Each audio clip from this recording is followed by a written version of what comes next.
Olá, eu sou Thaís, idealizadora da Rede Tecere. A gente hoje está fazendo o primeiro episódio do nosso novo projeto, o Tecendo Saberes.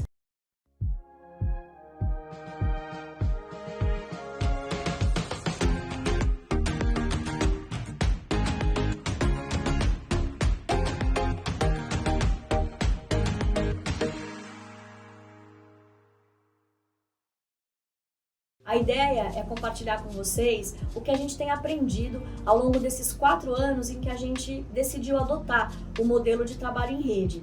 E para iniciar essa série, a gente convidou a Maju, do Instituto Unibanco, que é cliente da Tecere desde 2018. Maju, obrigada pela agenda, seja bem-vinda.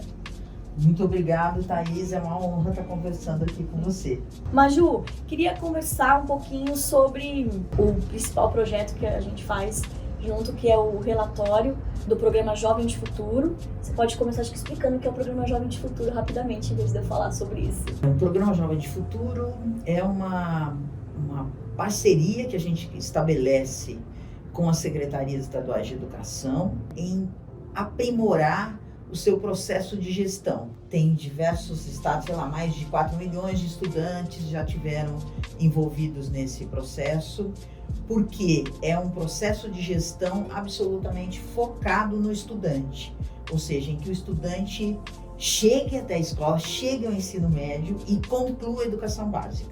E a partir daí a gente instituiu essa perspectiva de fazer um relatório de cada um dos programas, ou seja, o programa acontecendo em cada um dos estados que a gente atua. Aí a gente veio experimentando, que eu acho que é o legal da gente conversar aqui, uma evolução do processo produtivo desse relatório, né? Quando a gente começou, tudo era muito novo, não só o fato de ter esse produto, né? Mas a forma como a gente ia se organizar para que isso saísse do papel e virasse um produto físico que a gente então distribuiu para 6 estados brasileiros na época, né? Sim, ou seja, isso teve um impacto do ponto de vista de tangenciar, conseguir ter concretude para o conjunto dos profissionais que estavam envolvidos nas secretarias. Essa sua fala é muito boa, porque eu acho que ao mesmo tempo que o relatório ajudou nessa concretude,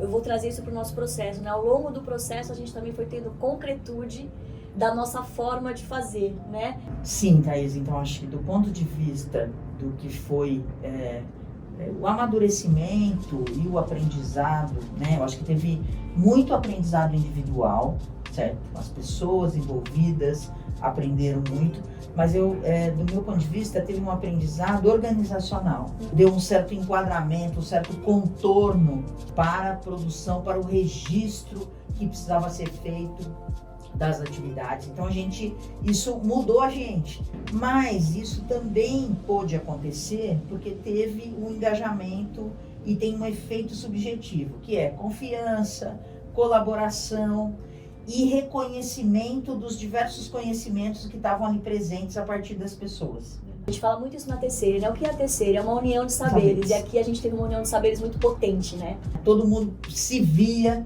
no produto final. E assim, produto final de colaboração, ele é um presente, porque é assim que a gente sente.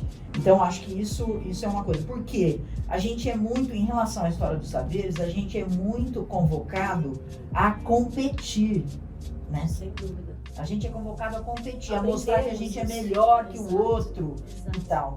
E a gente realmente conseguiu gerar uma perspectiva aí no tempo, se encontrando uma vez por ano para uma produção, certo? Conseguiu gerar um clima de confiança e de colaboração, onde a perspectiva de competição de saberes não teve lugar, né? Isso não significa, que a gente não discuta, que a gente não tenha arena, certo? Diálogo, de né? diálogo Sim. E de discussão e tal. Sim. A gente tem arena, mas acho que tem um ponto de vista que fica marcado, certo? Que é essa perspectiva da gente querer gerar o melhor e não querer gerar hegemonia de nenhuma das partes. Reconhecer que essa diversidade é que gera o melhor produto, certo?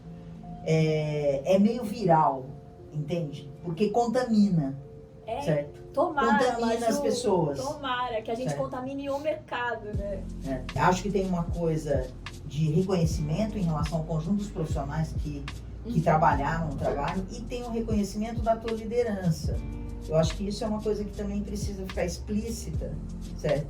Então, assim, tem um agradecimento para vocês, porque acho que isso gerou muito aprendizado para minha equipe, certo? Isso permitiu que a gente gerasse outras coisas, que a gente tivesse mais cuidado, certo? Com as produções textuais que a gente faz, certo? Então, acho que por isso que eu chamo de contaminação, uma coisa viral realmente, porque ela se espalha, entende? Eu fico pensando que essa é uma boa alternativa ao burnout. Totalmente. Certo? A gente tem uma situação de burnout no trabalho, ou seja, o trabalho gerando adoecimento mental.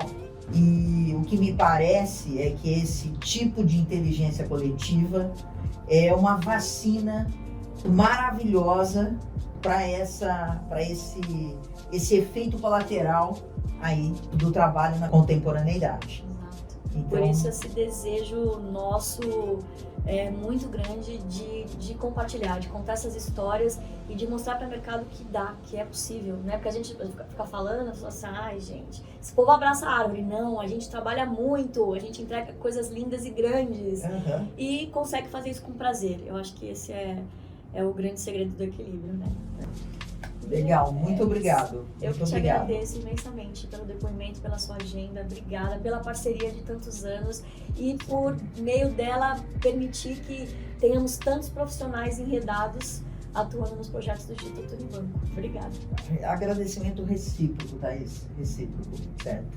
Vocês, a nossa interrupção também fez um efeito muito positivo internamente. Obrigada, Maju. Obrigado. Bom fim de ano para você. Para você também, Thaís. Muito obrigada. Obrigado, Thaís.